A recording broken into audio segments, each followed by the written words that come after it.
Have you ever wondered how a person with absolutely nothing can suddenly make $50 million in a single afternoon? Most people think this is a story about criminals, but it is not. It is a story about innovative investors and their own stock exchange. Look at this boat.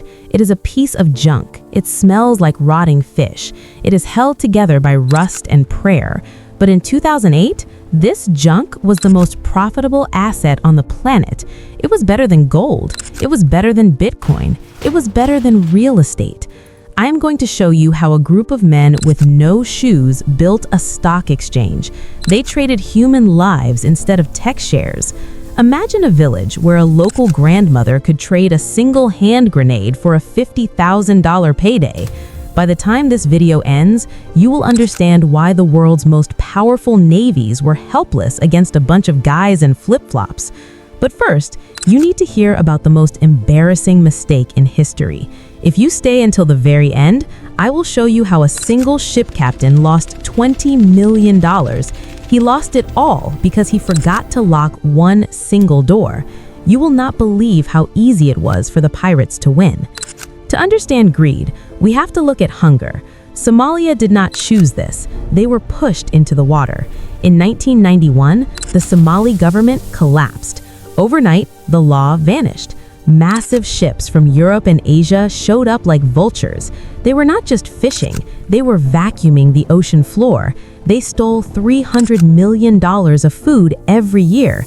While Somali children starved, foreign ships got rich. Then it got even darker. Big companies saw the water as a free trash can.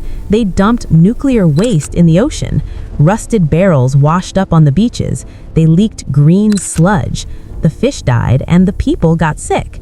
The fishermen realized the world did not care about their lives, but the world did care about the billionaires' cargo ships. They realized a cargo ship is just a floating ATM. They stopped being fishermen. They became the CEOs of the sea. Now, let's go deep into the heart of the operation. The town of Harardhere was a place where dreams were made of blood and oil. It was a dusty, dry village with no paved roads.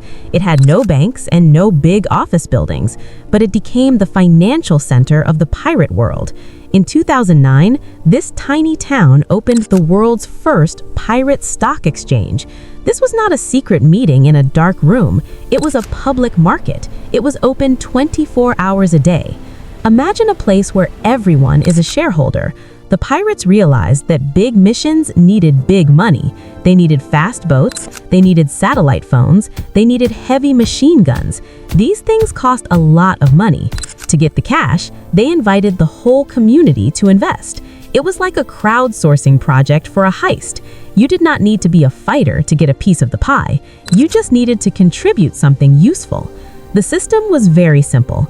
Every hijacking was treated like a small company. The pirate commander was the CEO. He would list the startup costs for a mission. If you were a local businessman, you could provide fuel for the engines. That fuel was worth a 10% share. If you were a former soldier, you could provide your old rifles. That was worth a 20% share. Even the local school teachers and shopkeepers joined in. They would pool their small savings to buy a single share. One woman became a local celebrity because she contributed a single rocket-propelled grenade. She had found it in the sand. That one grenade earned her a share of the ransom. When the ship was finally paid off, she walked away with $75,000. In a country where most people made less than $2 a day, she was suddenly a millionaire. The stock exchange turned the entire village into a criminal corporation. Everyone wanted the pirates to win, because if the pirates won, the village won. This was not just luck, it was organized. They had a physical board where they tracked the progress of the ships. They knew which ships were at sea and which ones were being negotiated. There were over 15 different companies operating out of Harardhere. They competed with each other to see who could bring in the biggest prize. The town became a magnet for people all over Somalia. They came with fuel, weapons, and food, hoping to buy a ticket to a better life. But there were rules. If a pirate died during a mission, his family received a special payout. If a pirate was the first one to jump onto the enemy ship, he received a huge bonus. It was a professional system designed to reward risk. The pirates even had accountants who sat on the ships. Their only job was to make sure the money was split fairly.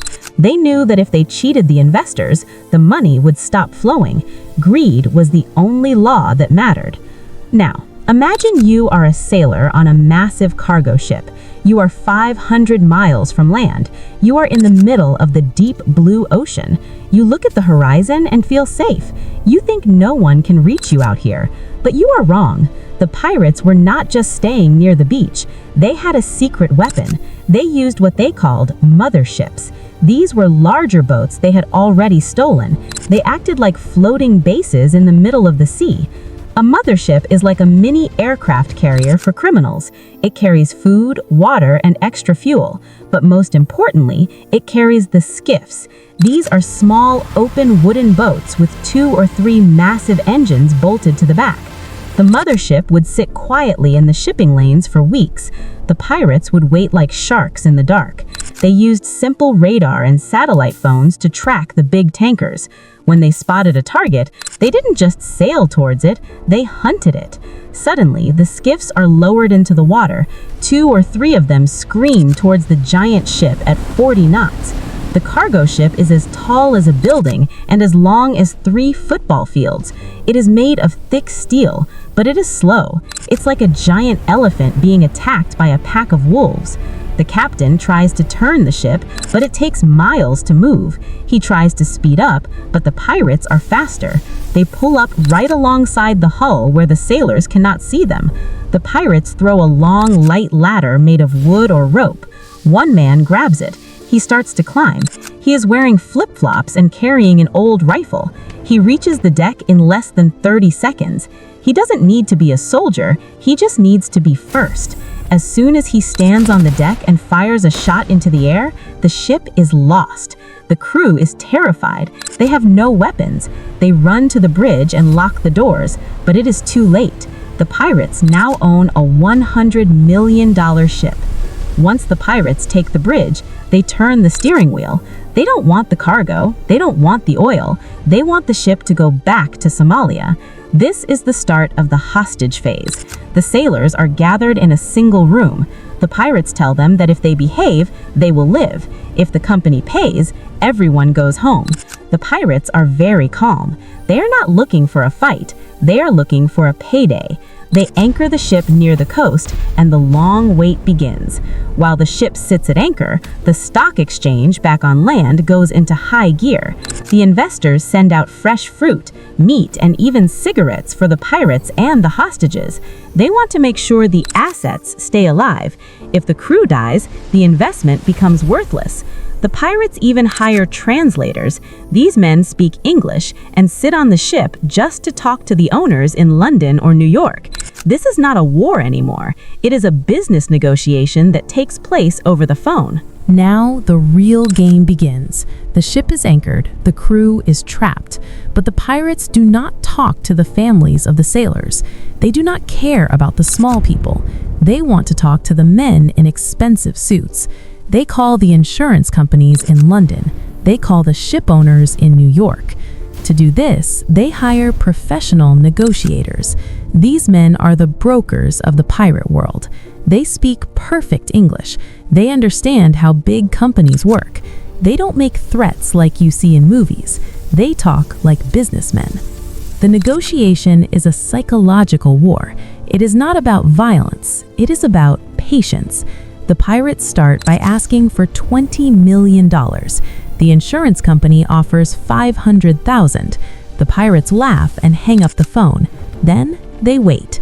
They wait for weeks. They wait for months. They know that every single day that ship is stuck, the company loses thousands of dollars. The pirates have plenty of food and water. The stock market back in town is still sending them supplies. They are in no rush to leave. Inside the boardrooms in London, the pressure grows. The families of the sailors are crying on the news. The oil on the ship is not moving. The company is losing money. Finally, after 6 months of silence, both sides agree on a price. It is usually between $3 and $7 million. But there is a huge problem. You cannot send $5 million to a pirate through a bank. You cannot use a credit card. The pirates only want cash. They want $100 bills, and they want them in the middle of the ocean. This leads to the most incredible part of the story. It is called the Sky Rain. The insurance company hires a private jet. They pack millions of dollars into waterproof suitcases. They put GPS trackers and orange smoke grenades on the bags. The jet flies low over the ocean, right above the captured ship. The door opens. The suitcases fall through the sky. They splash into the water like heavy bricks. The pirates race their small boats toward the orange smoke. They pull the dripping suitcases out of the waves. The pirates do not just take the money and run. They are professional. They bring high-tech money-counting machines onto the deck of the ship. They check every single bill for fakes. They count the stacks over and over again. They make sure the stock exchange is getting exactly what was promised. If the money is real, the pirates celebrate. They fire their guns into the air. They give the sailors fresh water and tell them they are free. The Sea Kings have won again. The investment has paid off. Back on land, the news spreads fast. The mission was a success. The dividends are ready to be paid out. The shopkeeper gets his share for the fuel. The grandmother gets her share for the food. The town of Harardhere turns into a giant party. Everyone gets a piece of the ransom. This cycle of sky rain and payouts made the Somali pirates over $400 million in just a few years. It was a perfect system of crime and finance. But as we will see, every big bubble has to burst. Once the money was counted, the pirates didn't stay on the ship. They headed back to land to live like kings. Imagine a dusty village in one of the poorest places on Earth. Now imagine seeing brand new luxury SUVs driving through the sand. The Sea Kings spent their money faster than they made it. They built massive mansions with marble floors in the middle of the desert. They wore expensive suits and gold watches. They didn't just have one wife, they had 3 or 4. They were the new celebrities of Somalia. But this wealth had a very dark side. The pirates became addicted to a leaf called khat. It is a powerful drug that they chewed all day long. It made them feel like they were on top of the world, but it also made them very paranoid. They spent thousands of dollars every week just to fly this drug in from other countries. The once peaceful fishing villages were now full of drugged men with heavy machine guns. Prices for everything went up. A simple loaf of bread became so expensive that the regular people who weren't investors began to starve. The pirates were essentially eating their own country. They didn't build factories or farms. They just built monuments to their own greed.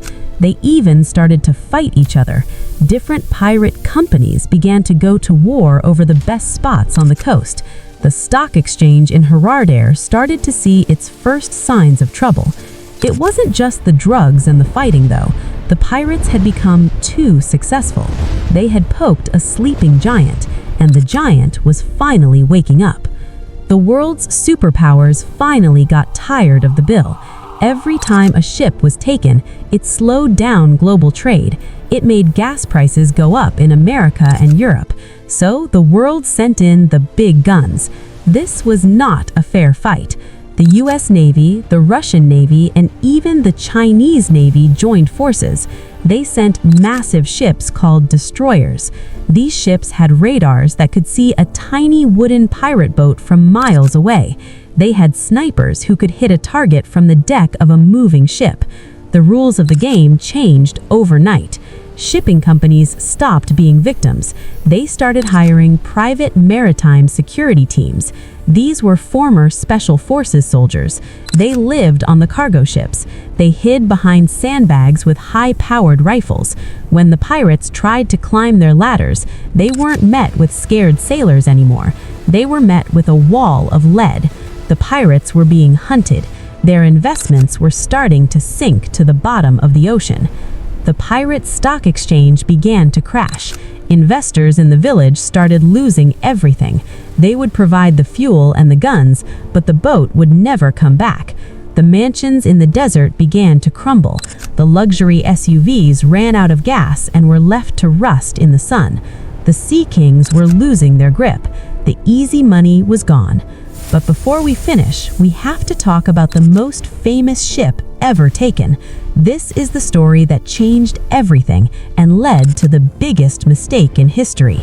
This is the moment you have been waiting for. This is the story of the Sirius Star. It was a supertanker. It was 3 times the size of a giant aircraft carrier. It was carrying 2 million barrels of oil. That is 1/4 of the oil the whole world uses in a single day. The ship was worth $100 million. The cargo was worth another $100 million. The captain felt like he was driving a floating fortress. He was far out in the ocean. He thought he was untouchable. But the captain made a tiny psychological mistake. He got so confident in the height of his ship that he got lazy. He assumed no human could climb that much steel. He did not put up razor wire. He did not have guards watching the back of the ship. Most importantly, he left one single mooring rope hanging off the back deck. It was just a thick piece of rope dangling toward the water. It was an invitation. 2 pirates found that rope in the middle of the night. Just 2 men. They did not use explosives. They did not use high-tech tools. They just climbed that rope like a gym class exercise. They walked right onto the deck. They walked into the bridge while the crew was drinking coffee. Because the captain forgot to lock that one single door to the bridge, the pirates took the entire ship without firing a shot. That one mistake cost the insurance company $20 million in ransom. That was the peak of the pirate empire. But after that, the world had enough. Today, the pirate stock exchange is a ghost town. The investors are gone. Most of the famous pirate CEOs are either in prison or dead. The $400 million they made didn't build a new Somalia. It was wasted on drugs, expensive cars, and bribes. The mansions in Harardhere are now full of sand. The Sea Kings are just a memory of a time when the ocean had no laws. The story of the Somali pirates is a lesson in greed. It shows that even the poorest people can build a global business if they are organized enough. But it also shows that when you build a business on theft, it will eventually collapse. The pirates thought they were smarter than the world. They thought their stock exchange would last forever. They were wrong. In the end, the ocean took back everything they stole.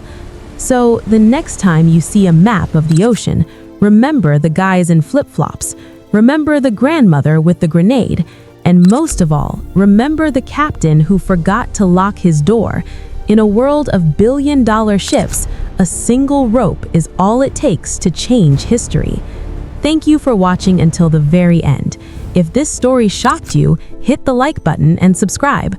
We have many more stories about the hidden world of crime and money coming your way.